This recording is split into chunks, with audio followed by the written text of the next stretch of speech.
Hey everyone, it's Mark, Skipper Mark. Today Matt is going to change the oil and rotate the tires in our 2013 Honda Fit. This is a pretty basic maintenance routine that you can do yourself, and if you do it yourself you're going to save a ton of money and you know it's going to be done right. Things like the drain plug will be put in properly, not over tightened, not stripped out. And if you haven't done anything on a car before and you don't want to do the tires, just do the oil change. You can save yourself a ton of money. So thanks for watching, and I hope you have a great day. If you have any questions, please let us know. One of the first things we always check when doing an oil change is the air filter. It's good just to make sure you have clean air going into the engine. On the Honda, it's just a couple clips that you unsnap in the front, and then there's a little cover that you lift off. So you just take it out, kind of give it a quick inspection. Matt said this one looks good, and just make sure it's not really dark or anything. You put the cover back on, make sure the intakes all line up for the air to flow through, snap it back. There's actually 4 on this one, 2 in the front and 1 on each side.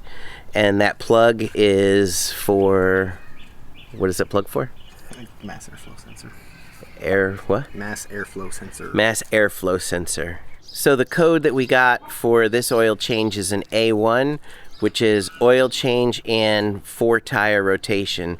So Matt's going to jack the car up on 4 jacks and then take the wheels off and rotate them. The jack point on a Honda Fit is under the pinch welds. So he's going to jack it up and then put a jack under there and then do the other 3 corners.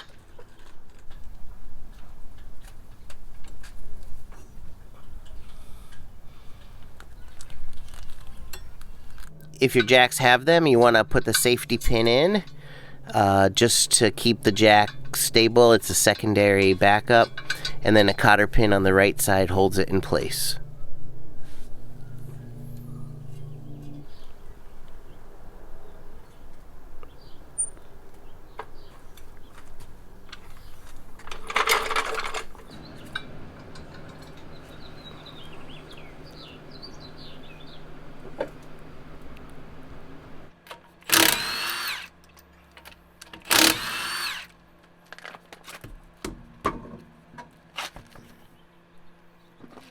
How do those compare to the Jeep? Very light. After taking off all 4 tires, Matt moves on to the oil change. He'll rotate them and put them back on once the oil change is done. So the oil filter's the gold thing kind of directly underneath the dipstick. You have to go under the car to get it off because it's just too tight to get a hand down in there. There's no right or wrong way to do it, but Matt likes to take the filter off first and then drain the oil out of the pan second.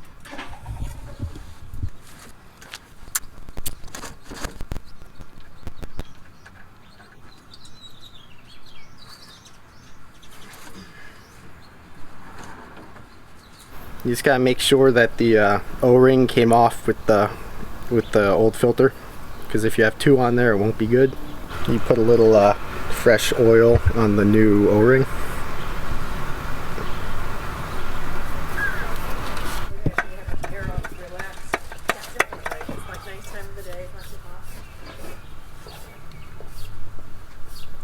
I should send Boo over there and have him start licking that. He can't move. Yeah, I can't move.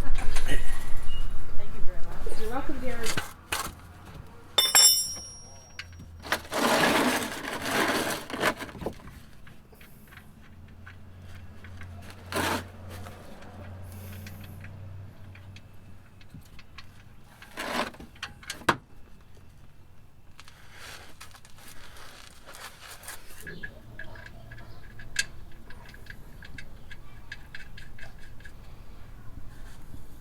A lot of shops just tighten the drain plug with a wrench and they don't really care how tight it is. Sometimes it's too tight, sometimes it's not tight enough, but Matt always torques his to the proper specs.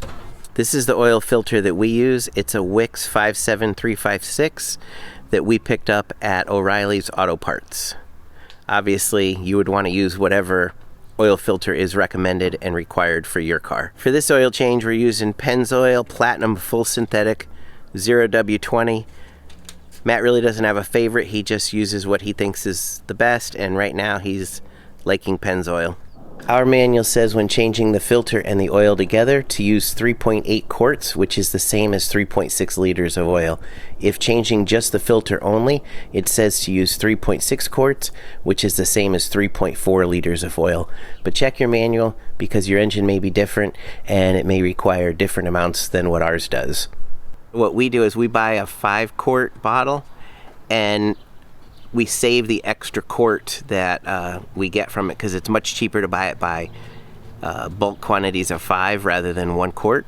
So we save that extra quart, put it into an empty bottle such as this Castrol GTX bottle, and then when we get 4 of them, we're able to do an oil change and not have to buy any more oil.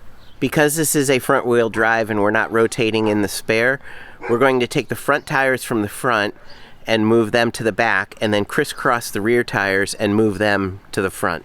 A lot of shops don't do it, but it's always a good idea to take a wire brush and clean the rust off of the mating surfaces so that you have a nice smooth connection.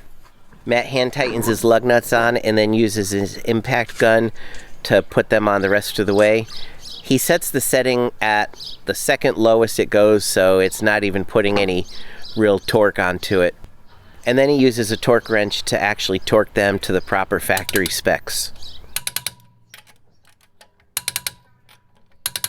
Once the car is down on level ground, start it and let it run until the oil light goes off, which is maybe 10 seconds or so. And then you check the oil level. If you need oil, add a little bit. If you don't, then you're all set. After running the car, Matt always likes to take a peek underneath to make sure no oil was dripping from anywhere, and then he resets the maintenance minder. Okay, to reset it, you hold the trip button down.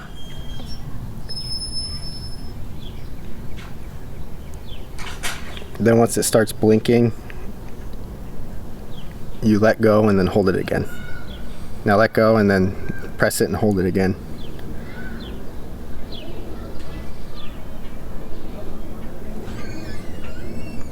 Okay. When we're all done, we drain the old oil into the 5-quart container that we just emptied out, and we take the oil down to our local recycling center, and they do whatever they do with old oil. If you've made it all the way through the video, I appreciate that, and thank you so much for watching. If you have any questions about this or anything related to cars in general, drop us a note. We'd be happy to answer and try to help out as much as we can. Thanks for watching and have a great day.